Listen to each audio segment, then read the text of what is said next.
دجال کی جنت و جہنم، اس کے ساتھ جنت کے مثل اور جہنم کے مثل جنت و جہنم ہوگی، سو اس کی جنت سرسبز و شاداب باغ ہوگی اور اس کی جہنم گرد کے رنگ کی طرح دھوئیں والی ہوگی۔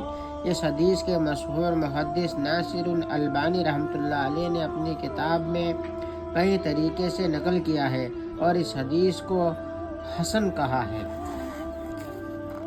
اس حدیث میں دجال کی جنت کے لیے مثل کا لفظ آیا ہے، یعنی اس کے ساتھ جنت کے مثل اور جہنم کے مثل دو چیزیں ہوں گی۔ دوسری چیز جو اس میں غور طلب ہے وہ یہ ہے کہ اس کی جنت گرد و غبار کی طرح دھوئیں والی ہوگی۔ یہ کیسی جنت ہوگی کہ جو غبار آلود اور دھوئیں والی ہوگی؟ بعض محققین کا خیال یہ ہے کہ دجال یہ منظر سوالوں کے ذریعے تخلیق کرے گا۔ کسی بھی جگہ پر لیزر شعاعیں ڈال کر کوئی بھی منظر تخلیق کیا جا سکتا ہے، لیکن کسی جگہ پر بڑی مقدار میں لیزر شعاعیں پڑنے کے نتیجے میں اس جگہ کا درجہ حرارت بڑھ جائے گا اور وہ جگہ انسانی جلد اور دماغ کے لیے سخت عذاب کا باعث ہوگی۔ شدید گرمی کے موسم میں آپ نے کسی تپتی ہوئی زمین کو دیکھا ہوگا، ایسا لگتا ہے کہ جیسے اس کے اوپر غبار اور دھواں موجود ہے۔ اسی طرح کان دجال کی جنت بھی ہو سکتی ہے۔ سائنسدان اس بات کو تسلیم کرتے ہیں کہ لیزر شعاعیں انسانی دل و دماغ کے لیے خطرناک ہیں۔ ایک موبائل فون کا استعمال کینسر کا سبب بن سکتا ہے۔ چنانچہ اندازہ کیجئے کہ جہاں لاکھوں موبائل کی مقدار سے بھی زیادہ لیزر شعاعیں پڑ رہی ہوں، وہاں کی زمین کا کیا عالم ہوگا۔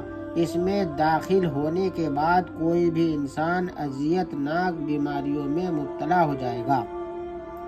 دجال کی جنت و جہنم کے بارے میں علامہ ابن حجر عسقلانی رحمۃ اللہ علیہ نے فتح الباری میں لکھا ہے، یا تو دجال جادوگر ہوگا جو کسی بھی چیز کو اس کی حقیقت کے برخلاف بنا کر دکھائے گا۔ اللہ تعالیٰ دجال کی جنت کو اندر سے جہنم بنا دیں گے اور اس کی جہنم کو جنت۔ یہی بات راجح ہے یا یہ کیا ہے؟ اس کی جنت سے مراد اس کی نعمتیں اور نوازشیں ہیں اور اس کی جہنم سے مراد اس کی ناراضگی ہے۔ جو اس کی اطاعت کر لے گا اس کو اپنی جنت دے دے گا جس کا انجام آخرت میں جہنم ہے۔ یہی معاملہ اس کی جہنم کا ہوگا۔ اس کی جہنم وجاہت مسلم شریف کی اس روایت سے بھی ملتی ہے۔ حضرت حذیفہ بن یمان رضی اللہ عنہ سے روایت ہے کہ نبی کریم صلی اللہ علیہ وسلم نے فرمایا، جو کچھ دجال کے پاس ہوگا اس کا مجھے اچھی طرح علم ہے۔ اس کے ساتھ دو جاری نہریں ہوں گی، ایک آنکھ دکھا سفید پانی ہوگا اور دوسری آنکھوں دیکھی بھڑکتی ہوئی آگ ہوگی، سوا اگر کوئی اس کو پائے تو وہ اس میں خود کو ڈالے جس کو وہ آگ دیکھتا ہے اور آنکھیں بند کر لے، پھر سر کو جھکائے اور اس سے پانی پیے تو وہ اس نظر آنے والی آگ کو ٹھنڈا پانی پائے گا۔ مسلم شریف۔ آپ صلی اللہ علیہ وسلم نے فرمایا کہ جو آنکھوں دیکھی آگ ہو خود کو اس میں ڈالے، آنکھیں بند کرے اور سر جھکا کر اس سے پیے تو اس کو ٹھنڈا پانی پائے گا۔ اے اللہ اور اس کے رسول کو سچا ماننے والوں، پھر کیا وجہ ہے کہ امریکہ اور اس کے اتحادیوں کی ظاہری قوت دیکھ کر تم خوف زدہ ہوئے جاتے ہو؟ امریکی علمبردار کے خوف سے اپنے کلمہ گو مسلمانوں کو قتل عام کراتے ہو، اپنی زمین سے ان کو اسلحہ بارود اور سامان تعین پہنچاتے ہو۔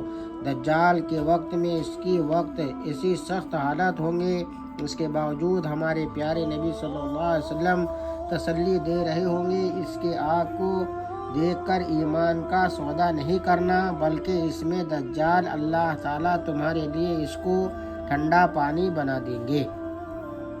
اے لوگو، اسلام پر راضی ہونے کے بعد اسلامی احکامات سے کیوں منتصر ہوتے جاتے ہو؟ ایمان لانے کے بعد کیوں اللہ کی طاقت و بڑائی کا انکار کرتے ہو؟